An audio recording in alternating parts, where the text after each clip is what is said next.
if you are over 40, I'm going to give you 3 tips, 3 timeless tips that work even today to help you with dating in 2025.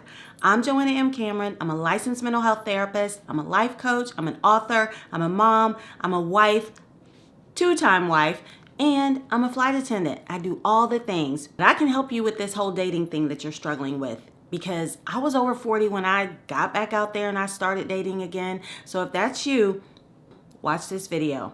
All right, so if I were to start dating again in 2025, the first thing I'm gonna do is get out of the house. I talk to so many women who say they're having a difficult time dating, but they never leave the house. They don't go anywhere.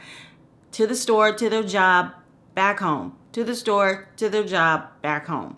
Now, you can find a good man in the store, but you've got to get out. Do a little more, go a few more places than just to the grocery store and just to your job. You've got to be a little more aggressive in just getting out the house.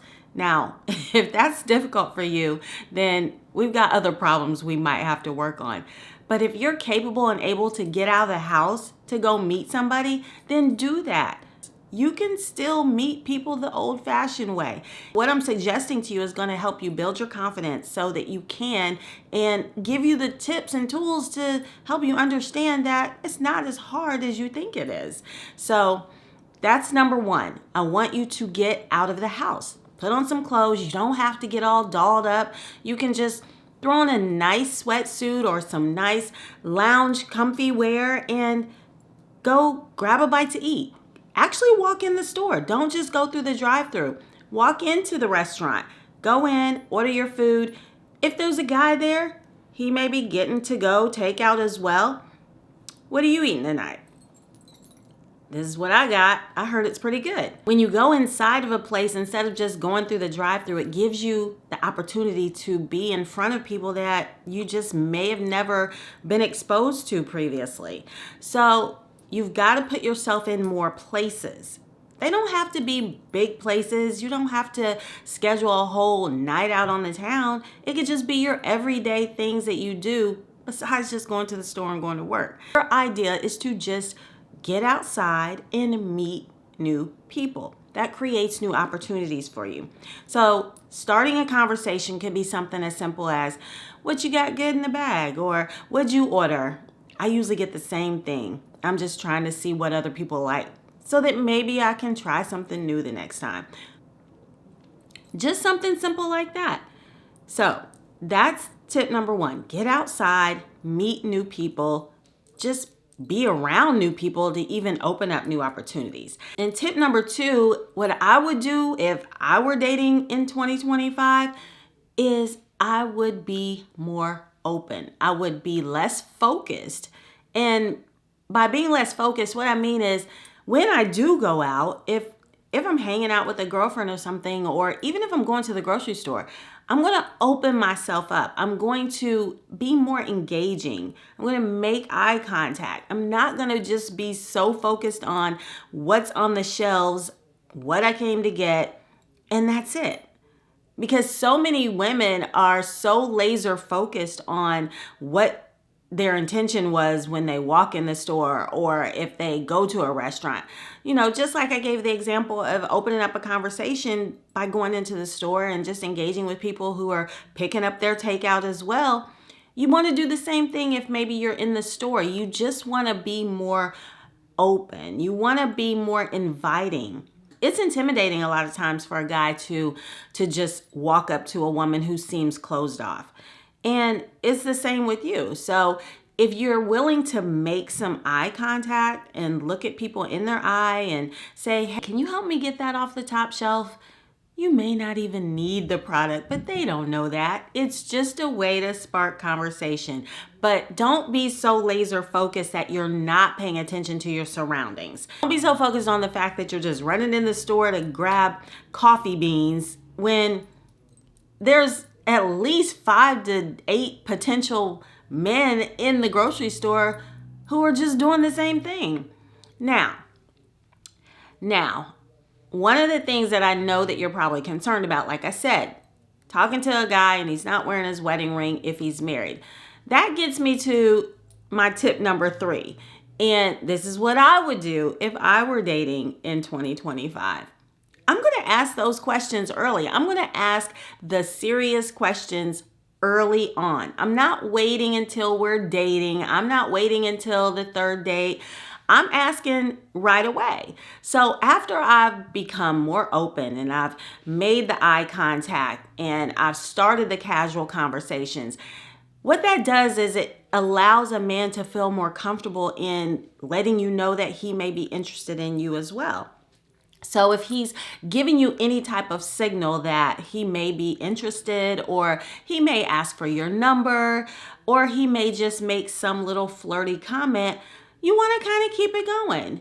I mean, I can actually put together a list of 10 flirty conversations that you could have, because I've been there, I've done that, and I was a pro at it. Like I said, I've been married twice, not once, but twice. In both of those relationships, I was using these tips that I'm giving you. I was open and inviting. I was accepting the advances by engaging in the conversation and not being closed off. I got outside. I didn't just go to work, go to the store, go home. I actually did things that put me in places to meet new people.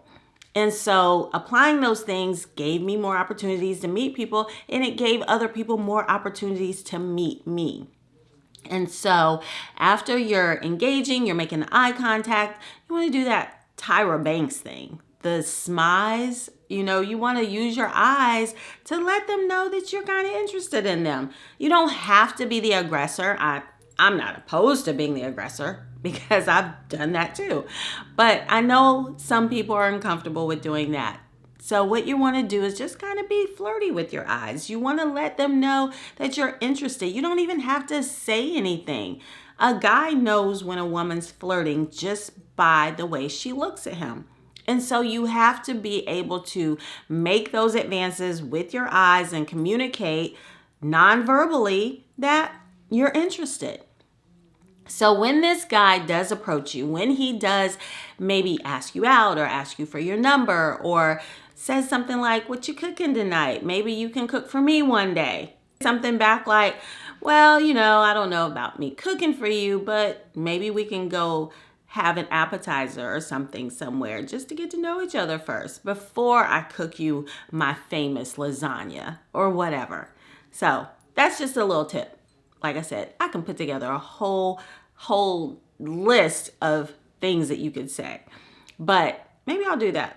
Maybe I'll do that later. If that's something you're interested in, just let me know in the comments, because I can put together some stuff.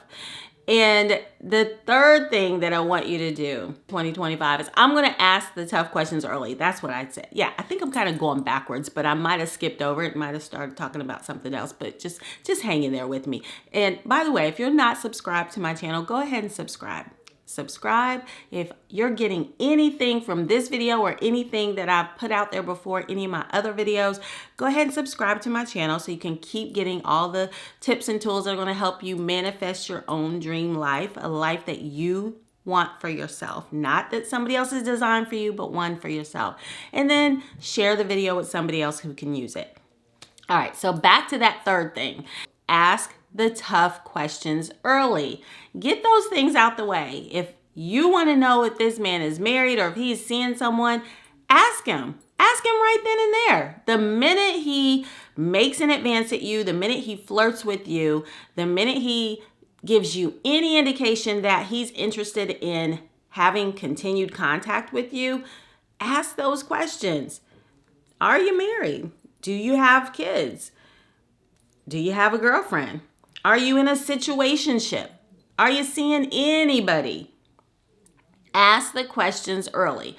The reason why I'm saying this is because a lot of times in telling my stuff, but sometimes people will say, "Well, you didn't ask me." And then you're finding out in date number 2 or 3 that there's 2 or 3 other women. And it's not necessarily that they lied to you. It's just that you didn't ask. Because if you don't, and I kind of found out the hard way in a situation, but you find out later that this guy really already has somebody. So ask the tough questions early. And like I said, I learned the hard way, and I'm sure you all have been there too. If you find that somebody's attracted to you, they're showing interest in you, but then later on you find out that they've got somebody else, or they're even married, which is worse. So you don't want to be in that situation. Get the questions out the way. Don't feel like it's something you have to wait on. Don't feel like you're going to scare them off, because a lot of times what they'll say is, well, if you didn't ask, like I said, I didn't think you cared. I didn't think it was important. Or they're just being master manipulators. And I know about that because I've been a master manipulator in my day as well. So I know a thing or two about manipulating a situation. And I hate to admit it, but I've done it myself. So if somebody doesn't ask me a specific question, I don't necessarily just give the information unless they ask me specifically.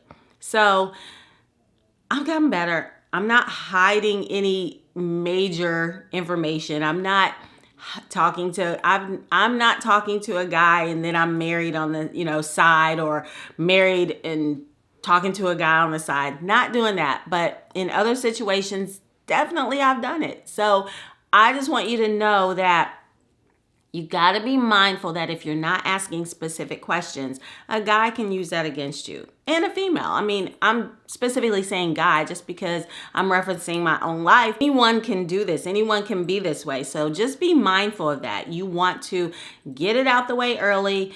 Don't hold back on the questions. And that's going to help you a lot. And then I'm going to give you one final thing. Don't underestimate the power of just one. There could be just one person, one guy. You don't have to have a multitude of options. Give one guy a chance. You may open up doors that may not even be related to that specific guy. Don't just search or seek out a guy based on what you see visually. Give them an opportunity. You don't have to say no. And this goes back to being more open. Don't say no to every guy just because visually what you see is not necessarily what you think you like.